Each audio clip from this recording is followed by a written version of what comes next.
Promise, guys, keep it open or close it out. It's our bar variation of a little start-sit. Maybe some players that are making you nervous. Maybe some players. Because, see, what happens a lot of times when you go to a bar and you have a tab open, the bartender will say to you, he'll say, like, hey, you want to keep this open? I mean, do you want to keep the drinks coming? Or do you want to close it out? Do you want to close out your tab and leave, go somewhere else? So that's the premise of the show. That's the premise of the segment here. Because we're in a bar, you see. It's the Fantasy Football Happy Hour. I've never been to one. Yes, This is the only bar I've ever been to. I understand. Yeah, that. me too. We don't do that. So This is the only bar I've been to today. that's right. But in fairness, now. it's 12:30. It's young. Now. That's right. Night is young. A lot of day left. All right, yeah. And a lot of season left Yes, sir. for Drake London, who we talked about earlier here, guys. Lawrence, I know, listen, you obviously watch the Falcons offense pretty closely. Barry was talking about how Drake London could be burning some people right now when you look at where he was drafted. Where is the concern level right now after that goose egg to kick off the season? Well, I got good news for Drake London fantasy managers. He gonna do better than what he did in week 1. There you go. That's the good news, because he had one target, 0 catches, 0 yards, right? So Falcons only attempted 18 passes in week 1. They're going up against Green Bay, who only allowed 8 receptions to those receivers. So for this week, Matthew, despite the fact that how you talk about Desmond Ridder as if Sam Howell is just so much better than him, when he's not, I'm still going to close it out for Drake London this week. If Drake London catches something like 6 catches for 80 yards like he did with Ridder last season, if he does something like that, then when he's on this segment next week, we'll keep it open. But for now, me and Desmond Ridder going to keep it closed. Yeah, I'm closing it out. He's my wide receiver 42. You've never left a bar faster. Wide receiver. Close it out. Keep the change. Wide receiver I'm what? out. 42 for me. Yeah. 42. Not a top. There are 41 wide receivers I would rather have. I got him at 43. Look, I'm higher on Drake London than you. 43. Hey, I gotta keep it real. I gotta keep it 100 on the fantasy exactly. football Thank happy you. hour. Like I said, if he show us something like 6 for 80, because again, they can't get away with what they did last week against the Panthers versus this Green Bay team if they want to win. Now, anything can happen, but I'm out. My point is that as long as if they get anywhere close, they're within 10 points, they're running the ball. And then you think about, okay, what's this passing offense? Let's pretend they are passing. You've got London, you've got Pitts, you've got Bijan Robinson. There's an argument to be made, Lawrence, that Drake London, even if they were passing, is the third option on that passing offense. I don't know how it's going to be worked out, but there's a chance that Desmond Ridder feels more comfortable dumping it off to Bijan or looking for Kyle Pitts. Again, we didn't see that play out last year, but it's really closed for me. Yes, I'm keeping it tough. closed. Yeah. Can I know it's so early to ask this. It's so early. But if there came a point early in the season where they flipped to Taylor Heineke, do you go back into the bar and give it one more shot? Of course he is. Heineke was a commander. He loved this guy. Another bar Heineke shot. throws. Taylor I promise you. Heineke So will look, throw the ball. He ain't scared to throw it. You telling me this? Heineke This is like, ain't F it. This ain't Drake about London's Ridder. down there somewhere. You know why he on the bench? Because of that attitude. That's why he on the bench right now. Because Arthur Smith wants to run it. He's like, I don't want it. I don't want to ever throw it. It is 15 for 18 and 118 yards for a touchdown. Is that bad?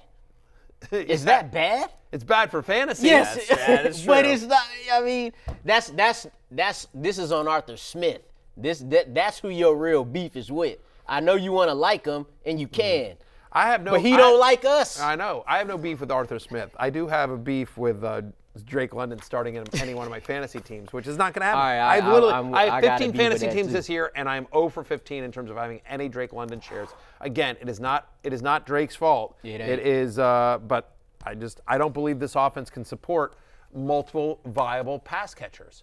And I would argue that Bijan Robinson is a viable pass catcher, along with obviously with Pitts and Drake London. Let's move on. One offense that can support multiple pass catchers is the Jacksonville Jaguars. But one guy that was surprisingly not very involved week 1 was Christian Kirk against the Colts. Christian Kirk, only 3 targets, 1 catch for 9 yards. The Jaguars, of course, get the Chiefs in week 2. And, I mean, Barry, you see it right here. Monster return for Calvin Ridley. Real nice day for the forgotten Zay Jones. And there's Christian Kirk at the bottom there with not much going on. Keeping this open? One more week? Well, so first off, right? I mean, he played only 61% of the snaps. Last year, never had a game below 75%. Again, we talked about this throughout the offseason, that Ridley and Jones are going to be on the outside. Kirk's going to be in the slot. Okay. Now, I'm at wide receiver 38 this week. So I'm sort of going to split the difference here. If I'm in a standard league, I'm in a 10, 12 team, 2 wide receiver league, I'm keeping it closed. I'm closing it out, I should say. I'm closing it out.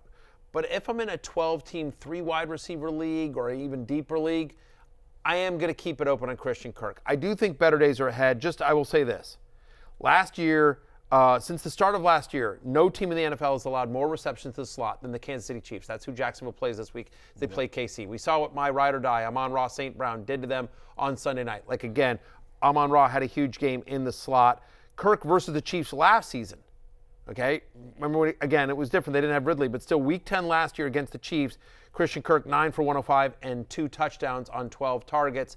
I think he has a better game this week given the matchup and the fact that the Jaguars are going to have to throw more to keep up with the Kansas City Chiefs. So again, I'm at 38, so borderline.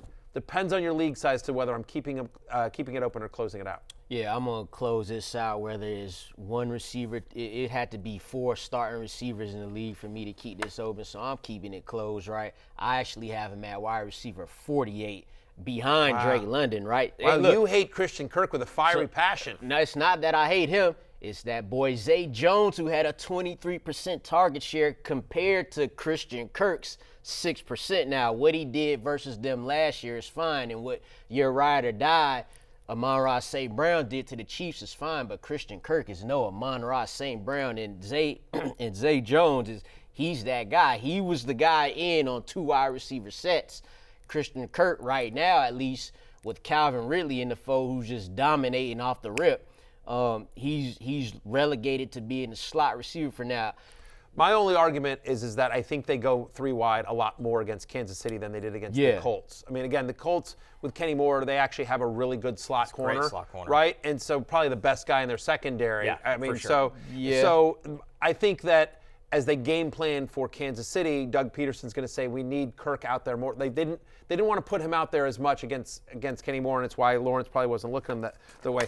I understand what you're saying, Lawrence. Totally agree. He gonna do better though too, yes. like Drake London, because he had 1 reception for 9 yards, so he definitely doing better. I guess that's my argument. Is I think it will be a better. I don't think it'll be a great day for Christian Kirk. Again, I'm at wide receiver 38, but I do think it'll be a usable day for him in what should be a high-scoring game against the Chiefs. Over under 51 too, so highest of week 2. Yeah, exactly. A lot of points expected in that one. Hey, it's Matthew Berry from NBC Sports and RotoWorld.com.